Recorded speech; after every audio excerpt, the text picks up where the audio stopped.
Það sem ég elska við Afríku að þar lofar Guð fólk með líkamanum. Ekki bara andanum og sálinni, heldur með öllum líkamanum. Meira að segja Snorri var feiminn. Þá nú mikið sagt. En við nutum þess virkilega að vera þarna og þeir sem ekki á Facebook þeir hafa náttúrulega ekki séð myndirnar. En ég svona klaufi að setja myndir. Ég hefði viljað sýna ykkur eitthvað af myndum en það kannski kemur. En það sem svo merkilegt við að fara þarna það að þarna fólk sem býður bara eftir því að fá grunn til þess að geta farið út með orðið. Og þau eru svo brennandi og það snýst allt Jesú.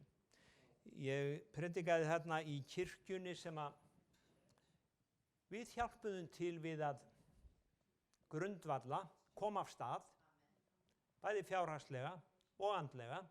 Þannig við eigum hlutdeild í því og það orðið svona 40 manna kirkja í dag og það var svo gleðilegt fyrir mig þegar ég var að predika að þá kemur inn ungur maður. Ég sá hann ekki reyndar þegar hann kom inn, en ég sá hann þegar við fórum að biðja fyrir fólki og við vorum ekki að biðja fyrir fólki til frelsis, við vorum að biðja fyrir fólki að það mætti skýrast í heilögum anda, að því við vorum að tala bænina og heilagan anda. Þá kemur þessi ungi maður fram og hann hafði komið inn og sest niður og hann hlustaði. Hugsið ykkur. Og hann bara ég sem var að tala. Það ekki allir sem vilja hlusta á mig á Íslandi, en hann var dreginn allavega og hann tók á móti Jesú og það sem var svo merkilegt að hann byrjaði að játa allar syndir sínar þegar ég fór að spyrja hann. Hann fór að segja mér hvað hann hefði verið vondur maður. Hann hefði barið kærustuna sína og hann hefði stólið þess og hann hefði gert. Það kom bara þvílík játning og synda og honum fannst hann vera ómögulegur að Guð myndi ekki vilja hann. Svo báðum við með honum og fyrir honum og það var eins og byrði væri létt af honum og hann vitnaði eftir samkomuna að hann hafði farið út að ganga þennan morgun af því að honum leið svo illa. Hann hafði fengið sér áfengi, það hjálpaði ekkert, en hann var eiturlyfjaneytandi sem kom inn á samkomu og gaf Jesú lífsitt. Og það allt sem þarf að gefa Jesú lífsitt.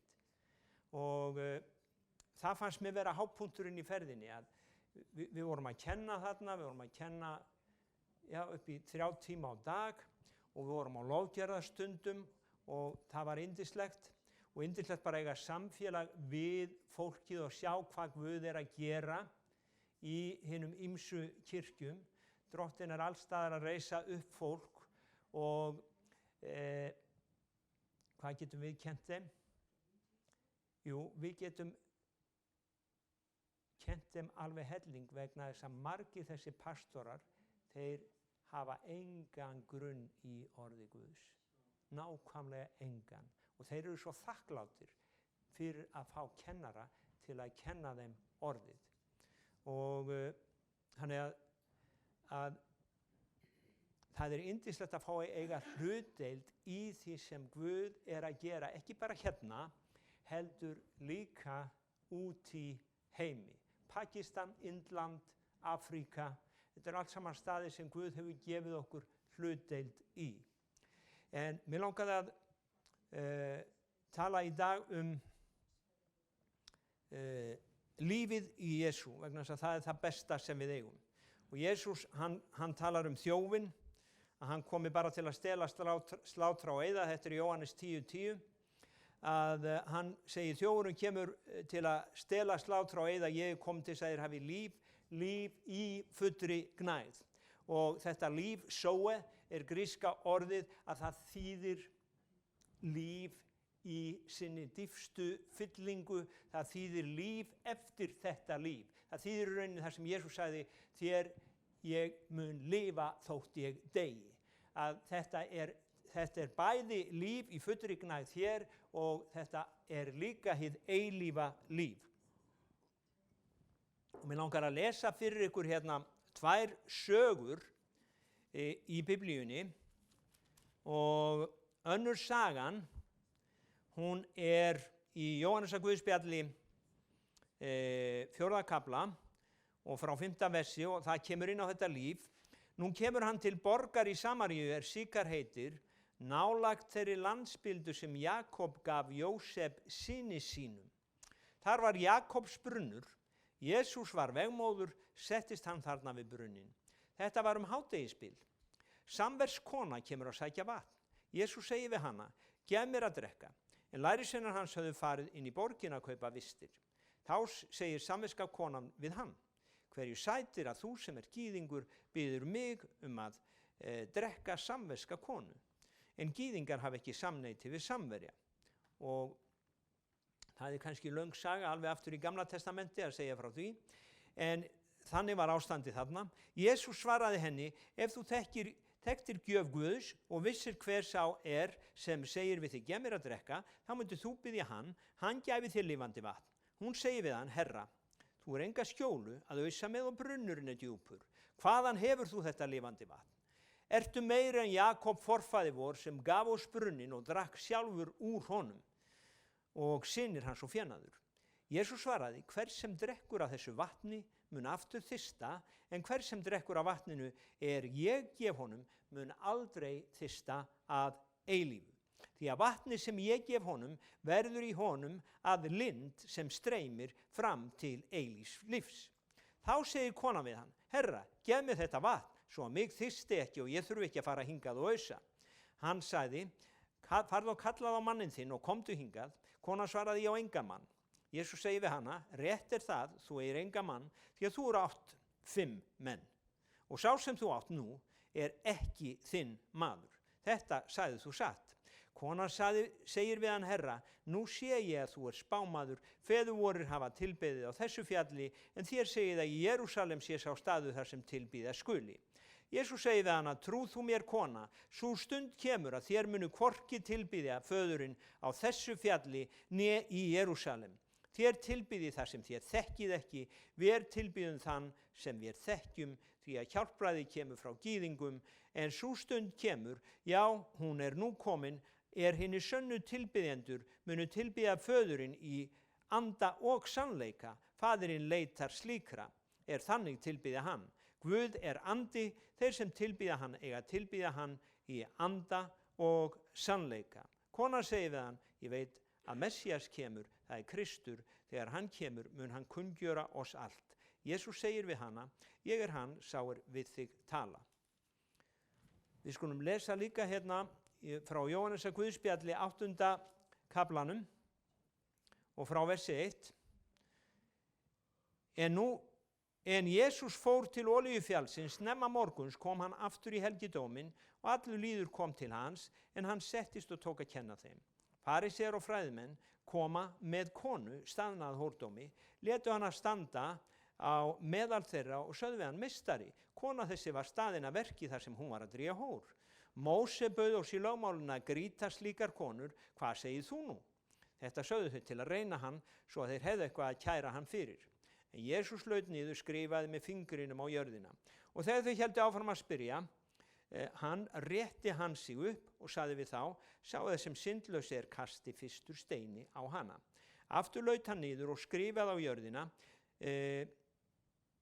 Þegar þeir heyrðu þetta, fóru þeir burt einn af öðrum, öldungarnir fyrstir, Jesús var einn eftir, konan stóð í sömu sporum.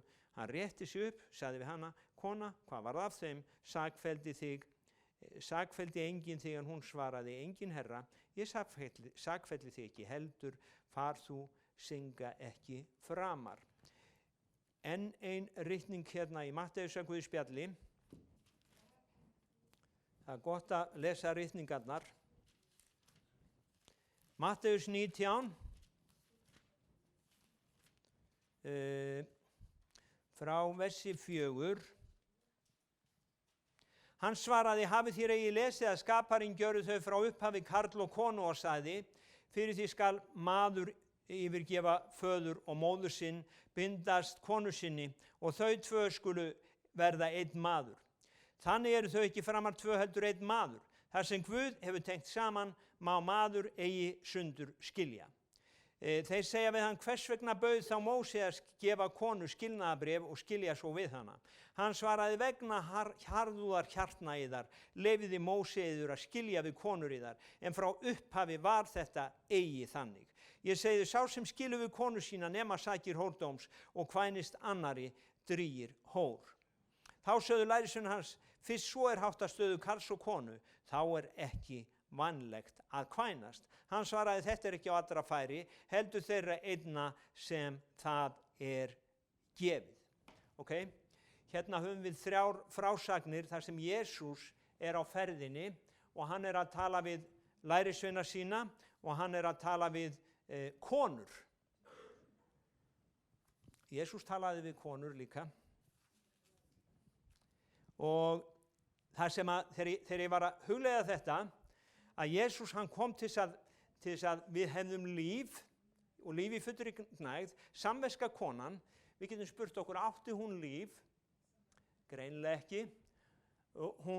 Hennar líf var á kafi í það sem Biblían kallar synd. En kannski kallar okkar þjóðfélag ekki synd í dag, bara svona the average living, eða svona þetta hefðbundna líferni að vera búin að vera með 5-6 mönnum og vera svo búin að gefast upp á hjónabandinu og nenni því ekki meir og nú ætla ég bara að vera í sambúð þangað til að þetta klikkar.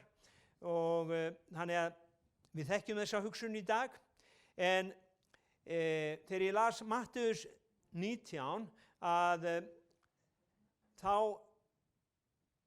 fór ég að hugsa, Jesús, hann var þessi maður sem var að kenna í rauninni lögmálið. Hann kom undir lögmáli og hann var að kenna þeim lögmálið, hvað lögmálið segði. En svo kom hann líka með nýtt boðorð, þannig að það má segja að Jesús, hann kendi bæði lögmálið og svo teygði hann sig inn í líka hinn nýja sáttmála. Sumir halda það að Jesús hafi bara komið með fagnaðar erindið. Nei, hann var lögmálskennari. Og þegar ég les þetta með Matteus, þá það ennþá í fullu gildi. Og við vorum að ræða þetta í gær held ég, í sambandi við skilnaði og hvernig það væri, hvort að fólk mætti gifta sig aftur og allt þetta og Páll, hann hefur í fyrra Korinthubréfi 7. kafla, þá Páll með mjög góða fræðslu þetta. Og það lítið kennt þetta í kirkjónum, en allavega, lögmálið þarna ennþá í fullu gildi. Og þá segja sumir, já, en erum við ekki frelsuð undan lögmáli? Það breytir ekki því að lögmálið ennþá í fullu gildi þó við séum frelsuð undan því. Jesús, hann hefur ekki ennþá breytt þessu orði að nú geti hver og einn skilið við sína konu og fengið sér nýja. Það hefur ekki breyst. Það ekki komið þetta, það ekki innifælið í því að þú skalt elska náungaðinn eins og sjálfan þig, að þú megi skipta konu á hverjum degi. Og Páll, hann kennir mjög vel þetta. En það sem ég ætlaði kannski ekki að tala þetta, þó það sé ekki vanþörf á í okkar kirkjum, vegna þess að mér finnst fólk stundum skipta maka bara eins og bíl og maður sér það á Facebook og allir óska til hamingju. Þannig ég skil ekki hvert við erum að fara oft á tíðum, vegna þess að það ætti að vera sorg og það ætti að kalla á grát þegar fólk skilur við maka sinn. Það á ekki bara að vera einhver sjálfsagður hlutur. Það á að vera mjög alvarlegt mál. Og það það. En það sem snerti við mér þegar ég las þessar frásagnir, að hér þessi kona sem búin að klúðra þessu 5 sinnum og nú hún ennþá einu sinni að klúðra þessu, að Jesús, hann kemur ekki með hamarinn á hana, hann kemur með mikilli meðaumkun og hann bara býður henni nýtt líf. Hann ekkert að pæla í þessu, jú, hann nefnir við hana, hann veit allt hana, en hann ekki að dæma hana fyrir hennar líf. Hann kemur og með meðöngun og með ástúð og hann segir, ef þú vissir hver ég væri, þá myndir þú vilja fá það líf sem ég hef upp á að bjóða, og þetta líf sem Biblían talar þetta eilífa líf, þetta vatn að drekka. Og mér finnst þetta svo frábært, hvernig Jesús kemur og mætir þessari konu sem búin að margbrjóta boðorð Guðs, að hann kemur með þennan kærleika og þessa meðöngun, en á sama tíma að þá hann ekki að gera lítið úr lögmáli Guðs, hann ekki að gera lítið úr því, hann í raun og veru á góðri ensku, íslensku konfrontar hana, horfist í augu við hennar líf, sýnir henni syndir hennar og segir að það sé til annað líf, hann geti gefið henni vatn að drekka. Amen. Þannig að, en margir segja í dag, boðorðin eru svo þung, og þetta sögðu lærisveinarnir við Jesú. Boðorðin eru svo þung og leiðinleg og þetta allt boð og bönn, en ef við skoðum ritningarnar, að þá eru boðorðin alltaf sett svo að við mættum lifa. Orðskviðin 6:23, boðorð lampi, viðvörun ljós, agandi áminningar leið til lífsins. Þannig að Jóel, þegar mamma segir nei, má ekki, þá mamma að passa strákinn sinn. Þá það af því að mömmu þykir vænt strákinn sinn og hún vil elska hann og hún að segja, þetta getur skaðað þig og þetta má ekki. Og þá hún í raun og veru að hjálpa þér að lifa. Boðorðin eru alltaf til að hjálpa okkur til að lifa. Okkur finnst það ekki alltaf þegar við erum ung. Stundum finnst okkur þetta bara vera leiðinlegt, en boð Guðs, þau eru alltaf til þess að hjálpa okkur. Jesús hann komin til þess að við höfum líf í fullri gnægð. Og ég var að segja við eitt hérna daginn að lögmálið er gott, það er hreint og það er heilagt, en samt höfum við verið gefin Jesú Kristi. Við höfum nýjan eiginmann. Þó að lögmálið sé heilagt, gott, hreint og sem sagt vilji vernda okkur, að þá bara eitt, lögmálið hjálpar okkur ekki. Boðorðið segir bara þú skalt, og það hjálpar þér ekkert. Kristur kemur og hann tekur utan þig og hann hjálpar þér að halda boðin sem hann gefur okkur, alveg eins og mamma. Ekki? Hún hjálpar okkur. Amen. Þannig, mér langar að við lítum hérna aðeins í, bara, það í sambandi við tíman sem við lifum á í dag, Tímóteusarbréfið 3. kapli og 4. vers, 2. Tímóteusarbréf, 3. kapli, 4. vers, það svona löng romsa af leiðinlegum hlutum og það einmitt það sem við þurfum að heyra í dag. Það byrjar hérna fyrsta versi á síðustu dögum skaltu á síðustu dögum munu koma örðugar tíðir. Og það segir að menn munu verða sérgóðir eða elskandi sjálfan sig, og svo kemur langur listi. Ég ætla að fara hérna í vers 4, þar segir, þeir verða sviksamir, framhleytnir, ofmetnaðarfullir, elskandi munaðar lífið meira en Guð. Og það var þessi hugsun með munaðarlífið, það eitthvað sem svona aðlaðandi munaðarlífið, já. Fara út að skemmta sér, fá sér í eitt glas og svona, og svo það fínibíllinn og allt þetta og flotta sumarhúsið, ég ætla ekki að segja hvar, en hérna, og allt þetta munaðarlífið. Við viljum lifa lífinu. Og það segir að menn muni elska munaðarlífið meira en líf Guðs. Við erum ekki að segja að við megum ekki eiga hluti. Það bara spurningin, elskum við hlutina meira en Guð? Menn munu elska munaðarlífið meira en Guð. Jóhannes segir þetta svona í 3. kaplanum 19. versi, að menn þeir elskuðu myrkrið meira en ljósið. Er það ekki skrítið að elska myrkrið meira en ljósið? Af hverju var það? Jú, af því að þeir vildu ekki að verk þeirra, eða þar að segja verk þeirra, þau hreinlega þoldu ekki ljósið. Verk þeirra þoldu ekki ljósið. Ljósið komið í heiminn en menn elskuðu myrkrið fremur en ljósið því að verk þeirra voru vond. Verk þeirra voru vond. Og það má segja þessar konur sem við lásum að báðar þessar konur að þær hafi elskað munaðarlífið meira en Guð og kannski þekktu þær ekki Guð. Ég veit það ekki.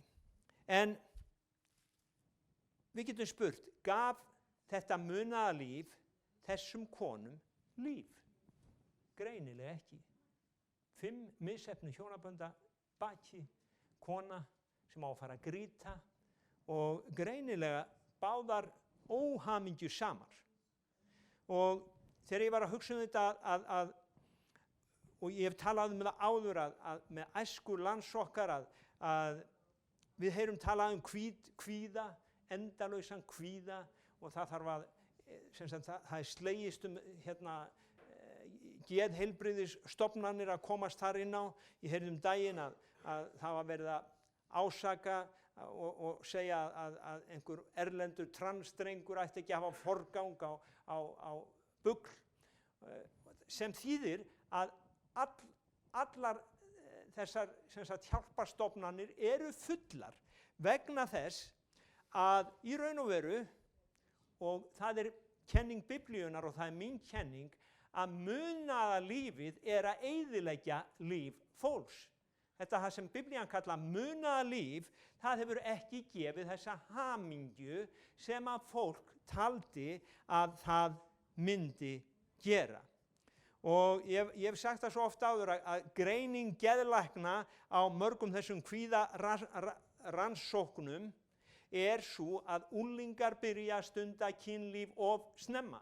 Það er búið að segja þetta aftur og aftur í sjónvarpi, svo koma þessir furðufuglar sem kalla sig kynlífsfræðinga og segja við unglinga, taktu nú smokkinn með þér á verslunarmannahelgina, þetta er allt í lagi, ef að báðir aðilar eru sammála, þá er þetta allt í lagi. Svo kemur geðlæknirinn og hann segir, þetta er ekki allt í lagi. Við erum að eyðileggja líf þessa unga fólks. En það er eins og enginn skilur, enginn í raun og veru vaknar í þessu blessaða þjóðfélagi okkar. Þannig að við höfum verk að vinna að hrópa út að bara í raun og veru að það er Jesús sem gefur líf og án hans er ekkert líf. Og svo ég kom aftur að þessum unga dreng sem kom inn á samkomuna í Afríku, í Kenía, að hann vaknar og í hans huga er kvöl. Og ég ætla að lesa Rómverjabréfið 2:9. Rómverjabréfið 2:9, þar segir að, og hér getum við tengt þetta við munaðarlífið, þrenging og angist kemur yfir sérhverja mannsál er illt fremur.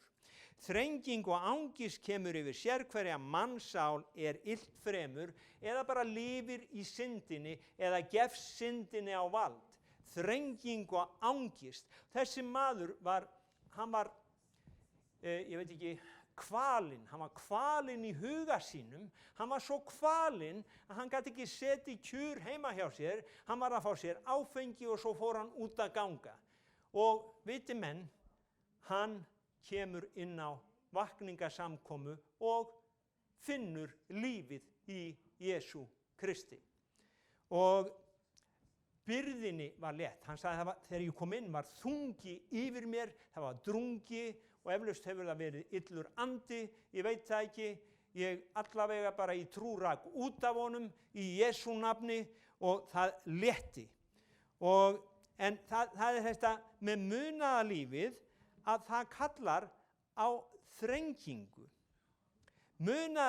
Getur verið að þetta munaðarlíf ræni okkur gleðinni og lífinu sem Guð ætlaði okkur.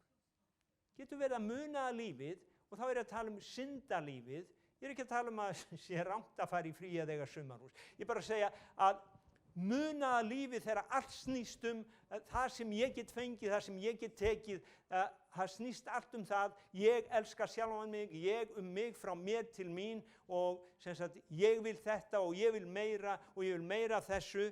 Muna lífið getur verið að það ræna okkur gleðin og lífinu sem Guð ætlaði og getur verið að það séu margir sem eru kvaldir í huga sínum vegna munaðar lífsins.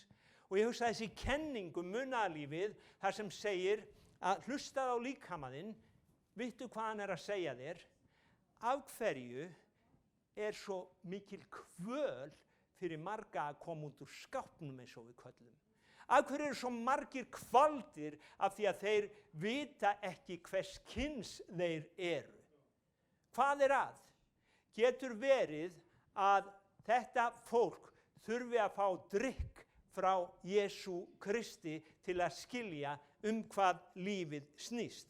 Vegna þess að það greinilegt að þetta fólk, það veit ekki, margir vita ekki hverjir þeir eru, hvaðan þeir komu, til hvers þeir eru hérna og hvert þeir fara.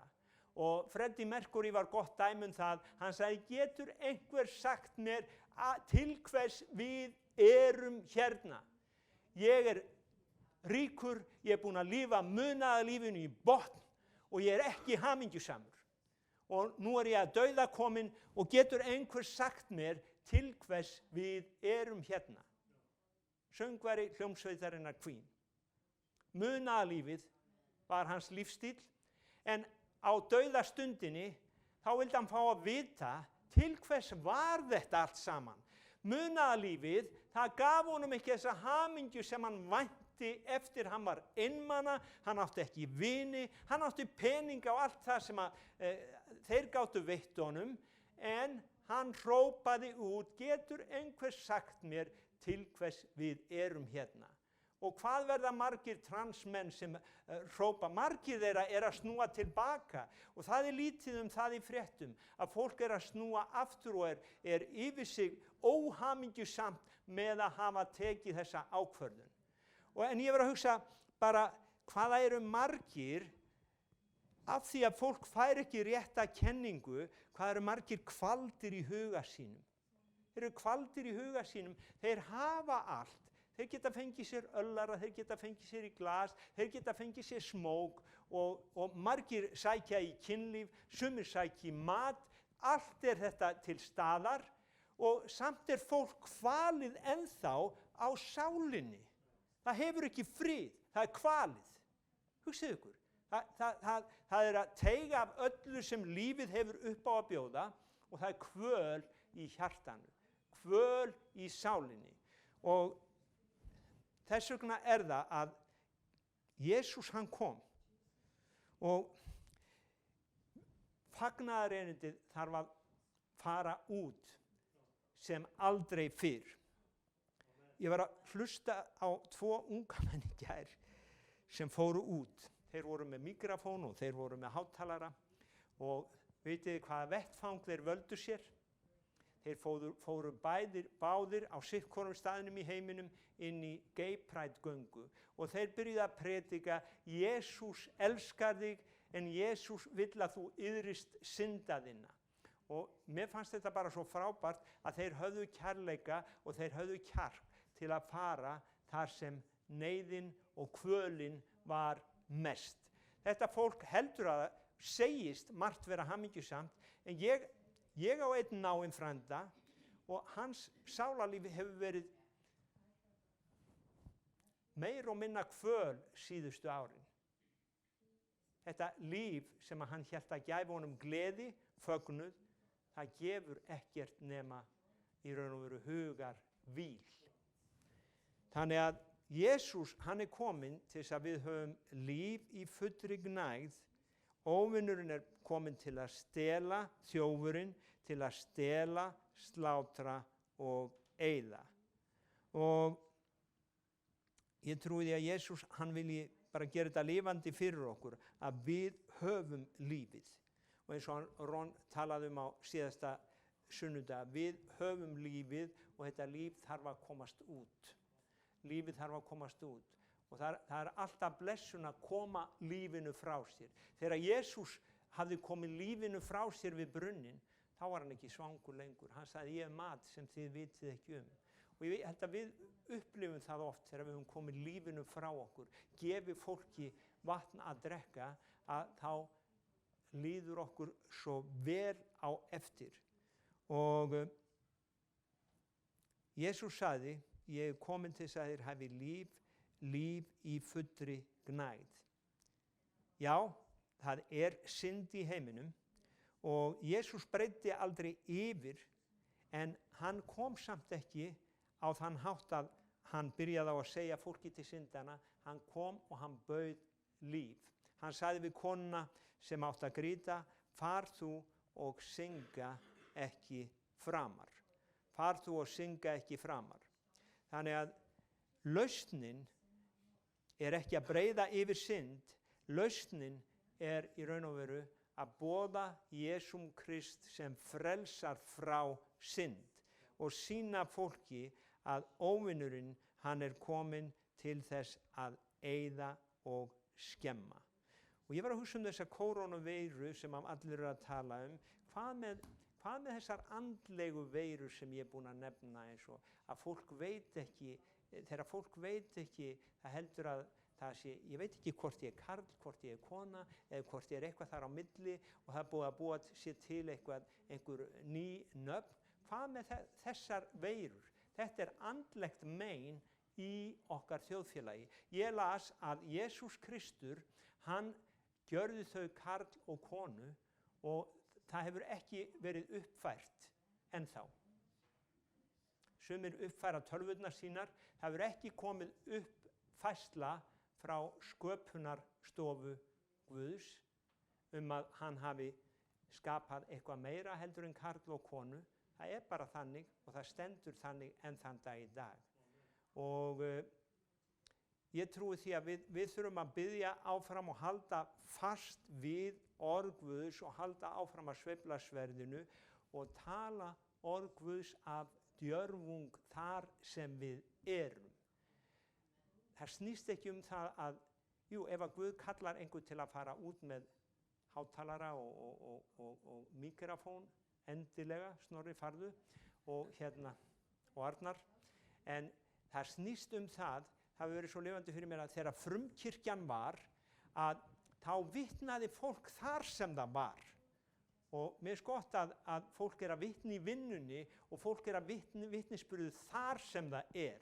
Vegna þess að þegar einhver einn tekur á móti Jesú Kristi, að þá er svo ofta að koma svo margir, þegar einhver er nýr, að þá er svo mikill vitnisburður á marga í kringum hann. Við þessi gömlu, já ok, hann hefur alltaf verið svona, hann er bara skrítinn. En svo kemur einhver sem að þú þekkir og já, þessi var bara venjulegur maður og ég þekkti hann og ég meina, nú er hann orðinn svona frelsaður að þá, já, það er eitthvað við þetta. Það er bara svona, þetta hefur alltaf verið svona. Man þegar við byrjuðum kirkju sem hét Vegurinn, að það var ekki trúboð, það voru 5 samkomur, það byrjaði fólk að frelsast og það tók fólk með sér. Það komu fleiri og fleiri, allt í einu var kirkjan orðin 300-400 manns. Þá fórum við að fara í trúboð. Ég man að þessi kirkja var 700 manns, svo kom djöfullinn og gaf henni bara högg. En ég man bara hvernig þetta byrjaði að vaxa, það var maður sem sagði manni frá. Og þannig er þetta eðlilega heilbrigða kristna líf að við eigum vatn og við gefum með okkur að drekka.